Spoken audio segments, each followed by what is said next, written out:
नमस्कार दोस्तों। आज मैं आप लोगों के लिए मशीन लर्निंग में एक बहुत इंपॉर्टेंट टॉपिक लेके आया हूँ, बाइस ऑप्टिमल क्लासीफायर।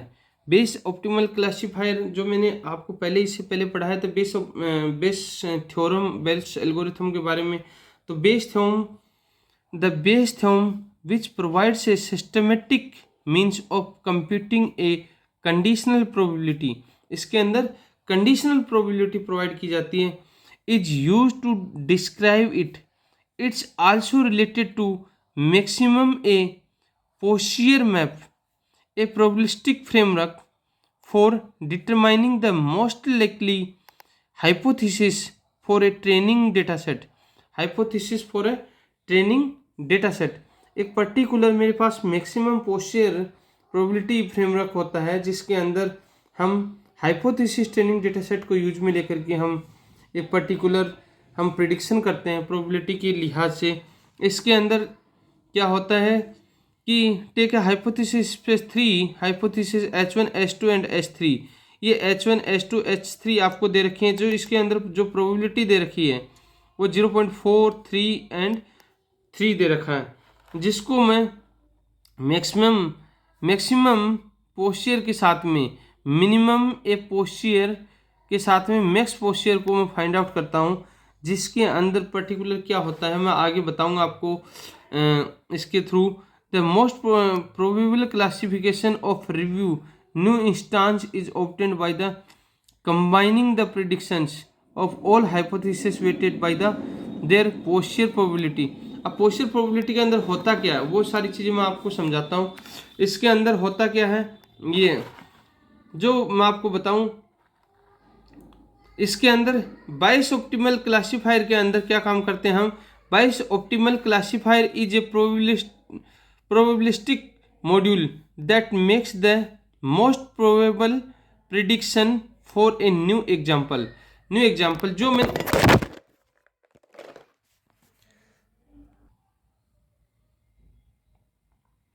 जिसके अंदर हमें पहले 22 ऑप्टिमल थ्योरम के अंदर मैंने बताया था कि probability of A then B, जिसको क्या बोलते हैं एक्यूलेटर बोलते हैं।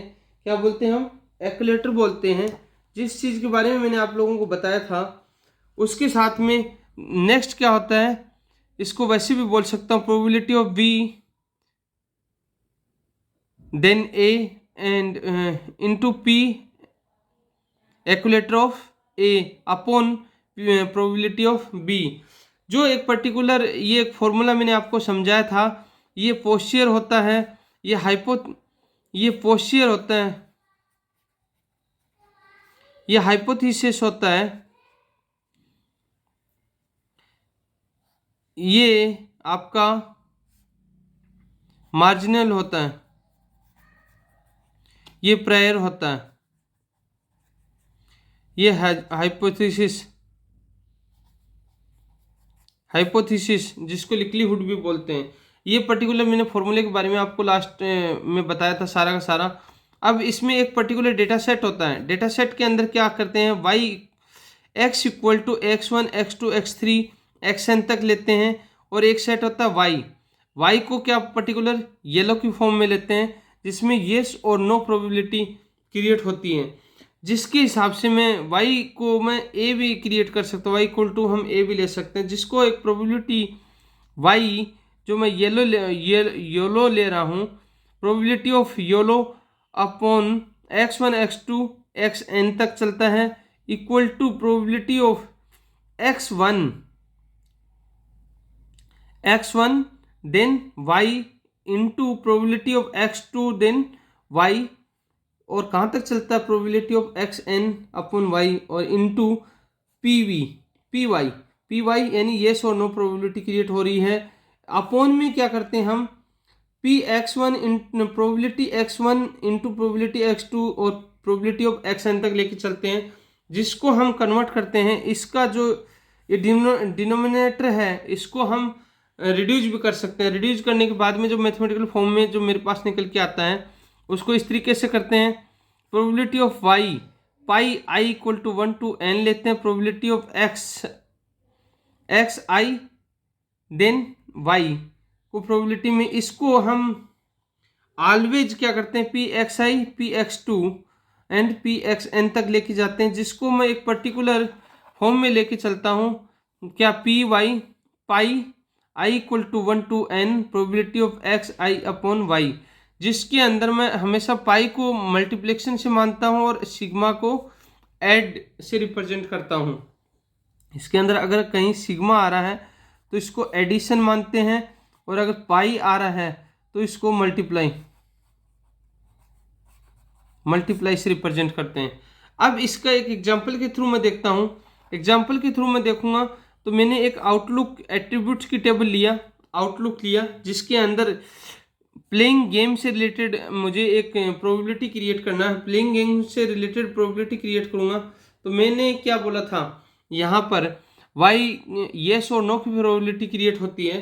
तो येस और नो की क्रिएट होती है तो एक होता है सनी, एक होता है आउटकास्ट, एक होता है रेन, जिसमें येस और नो की प्रोबेबिलिटी है, येस की प्रोबेबिलिटी 2 4 3 एंड नो की प्रोबेबिलिटी 3 0 2। टोटल कर दिया तो यहाँ पर टोटल कितना आ गया, 9 आ गया, 7 + 2 9, 3 0 2 5 आ गया। अब y और n probability of yes probability of no को काउंट करूंगा तो यहाँ पर येस और नो की प्रोबेबिलिटी देखूंगा तो येस की प्रोबेबिलिटी कितनी है, 2/9, 4/9, 3/9। यहाँ पर नो की प्रोबेबिलिटी देखो 3/5, 0/5 और 2/5। यहाँ दोनों की कितनी प्रोबेबिलिटी निकल के आ रही है, 100% प्रोबेबिलिटी निकल के आ रही। अब इसी तरीके से मैं इसके अंदर किसकी देखूंगा, एक देखूंगा टेम्परेचर की, किसकी देखूंगा, टेम्परेचर की देखूंगा। टेम्परेचर की भी प्रोबेबिलिटी जब मैं देखता हूं तो इसके अंदर भी यस नो और probability of y probability of no. तो यहाँ पर हॉट, एक मिल्ड और एक कोल्ड, 3 कंडीशन है। तो हॉट की यस में 2, मिल्ड की 4 और कोल्ड की 3, या नो में 2 2 1, टोटल करूंगा तो इसका 9 और नो का 5। अब इसकी प्रोबेबिलिटी ऑफ वाई देखूंगा यस में तो 2 अपॉन कितना हो जाएगा 9, 4/9, 3/9, या 100%। या नो में देखूंगा 2/5, 2/5 और 1/5, ये भी 100%। अब इसकी प्ले की पॉसिबिलिटी देखते हैं। प्लेइंग की पॉसिबिलिटी जब देखूंगा इसकी तो यहाँ पर एक तो है यस और एक है नो। यस और नो की प्रोबेबिलिटी, यस और नो की प्रोबेबिलिटी कितनी है, यस की प्रोबेबिलिटी कितनी है, यहाँ पर भी नो है और यहाँ पर भी कितनी है, यहाँ पर भी यस की प्रोबेबिलिटी कितनी है, 9 है। यहाँ नो की प्रोबेबिलिटी कितनी है, 5 है। यहाँ भी नो की प्रोबेबिलिटी कितनी है, 5 है। तो यही ले लिया। अब मेरे पास में यस और नो की प्रोबेबिलिटी आ गई तो दोनों को जब मैं ऐड करूँगा तो टोटल कितना 14 हो जाएगा, 14 हो जाएगा। अब इसकी जब मैं येस और नो की प्रोबेबिलिटी देखूंगा, येस की प्रोबेबिलिटी देखूंगा 9/14 आ जाएगा, नो की प्रोबेबिलिटी देखूंगा 5/14 आ जाएगा और 100%। अब ये टोटल मैं देख रहा हूँ कि इसकी सनी और हॉट, क्या देख रहा हूँ मैं, सनी और हॉट की प्रोबेबिलिटी मुझे देखनी है। सनी और हॉट की जब मुझे प्रोबेबिलिटी अगर देखनी है इसके अंदर तो इसको मेरा फॉर्मूला जो है, जो मैंने बताया था पी वाई इक्वल टू, वही पर्टिकुलर फॉर्मूला था पी यस दैट सनी और हॉट, और दूसरा equal to probability of sunny divide yes into probability of hot and yes into probability of yes. तो यहाँ प्रोबेबिलिटी यस की प्रोबेबिलिटी कितनी है, यस की प्रोबेबिलिटी यहाँ पर मैं देख रहा हूँ सनी की, तो सनी की प्रोबेबिलिटी यहाँ पर आ रही है, इसको यहीं रख लेता हूँ। सनी की प्रोबेबिलिटी कितनी आ रही है, 2/9, तो मैंने 2/9 ले लिया। अब हॉट की प्रोबेबिलिटी कितनी आ रही है, हॉट की प्रोबेबिलिटी यहाँ पर देख लेता हूँ। हॉट की प्रोबेबिलिटी कितनी आ रही है, यहाँ पर 2/9 आ रही है, तो ये भी मैंने 2/9 ले लिया। अब ये डिवाइड में ले लिया। अब हॉट की नो की प्रोबेबिलिटी कितनी आ रही है, यहाँ पर देखूंगा, सनी की ले लिया मैंने 2/9, फिर ये हॉट का ले लिया 2/9 यस में, और यस की प्रोबेबिलिटी कितनी आ रही है, यस की प्रोबेबिलिटी कितनी आ रही है 9/14, 9/14 ले लिया। इसको सबको मल्टीप्लाई करूंगा, फाइनल मेरा आंसर आएगा 0.031। अब आगे मैं अगर इसी चीज को देखता हूं तो इसके अंदर क्या होगा, देखिए अब इसके अंदर नेक्स्ट मैं देखूंगा, पहले मैंने यस की प्रोबेबिलिटी देखी, अब की बार मैं नो की प्रोबेबिलिटी देख रहा हूँ। नो में क्या है, सनी और हॉट की प्रोबेबिलिटी देख रहा हूँ। तो probability of sunny oblique 9 no into probability of hot, then no into probability of no. No की प्रोबेबिलिटी देखूंगा, नो की प्रोबेबिलिटी सबसे पहले यहां पर देखूंगा मैं, किस में देखूंगा, नो की प्रोबेबिलिटी देखूंगा। नो की प्रोबेबिलिटी ये है, तो ये है नो की प्रोबेबिलिटी, तो कितना आ गया 3/5। दूसरा मेरा कितना आ जाएगा नो की प्रोबेबिलिटी, यहाँ पर हॉट से आ जाएगा, हॉट से निकल के आएगा, तो यहाँ पर भी हॉट में भी कितना है 2/5, ये निकल के आ गया। और फिर यहाँ पर नो की प्रोबेबिलिटी यहाँ पर कितना 5/4, 5/4 ये आ गई नो की प्रोबेबिलिटी। अब इस सबको मल्टीप्लाई करूंगा तो कितना 0.08571 इसकी प्रोबेबिलिटी निकल के आ जाती है। इसकी प्रोबेबिलिटी कितनी आ जाएगी 0.0571, ये प्रोबेबिलिटी निकल के आ जाएगी।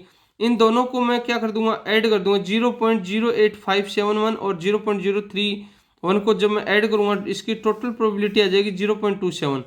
0.27 जो प्रोबेबिलिटी आ गई मेरी येस और नो दोनों में आ गई। अब मुझे निकालना किसके, येस की प्रोबेबिलिटी निकालनी है। येस की प्रोबेबिलिटी निकालनी है तो येस की प्रोबेबिलिटी कितनी है 0.031 बाई टोटल प्रोबेबिलिटी कितनी है 0.27, तो मेरी येस की प्रोबेबिलिटी कितनी निकल के आ गई 0.114, कितनी निकल के आ गई 0.114। इसी तरीके से मुझे नो की प्रोबेबिलिटी निकालनी है।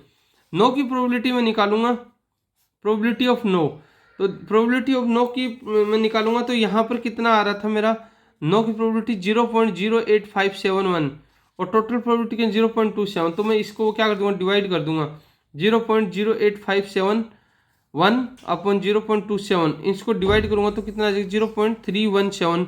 तो probability of number is more, player will not enter the sports. तो प्रोबेबिलिटी नो में कितनी ज़्यादा आ रही है और येस में कितनी आ रही है, प्रोबेबिलिटी कम आ रही है।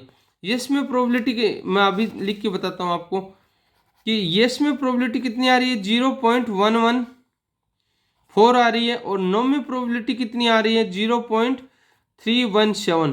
तो इसके अंदर प्रोबेबिलिटी ज़्यादा किसकी होगी, नो की प्रोबेबिलिटी होगी। नो की प्रोबेबिलिटी अगर ज़्यादा है तो मतलब जो खिलाड़ी हैं उनके लिए खेलने के लिए मौसम अनुकूल नहीं है, वो अच्छे से गेम खेल नहीं सकते दोस्तों। इसी तरीके से बेस ऑप्टिमल क्लासीफायर है। अब नेवी बेस ऑप्टिमल क्लासीफायर के बारे में मैं नेक्स्ट लेक्चर में लेके आऊँगा, तब तक आप मेरे साथ बने रहिए, सेफ रहिए, सुरक्षित रहिए और मेरे यूट्यूब चैनल को आप सब्सक्राइब कीजिए। अगर आपने कर दिया तो आप किसी दोस्त के डिवाइस से भी सब्सक्राइब करवाइए, जिससे हमें मोटिवेशन मिले, हौसला मिले। नमस्कार।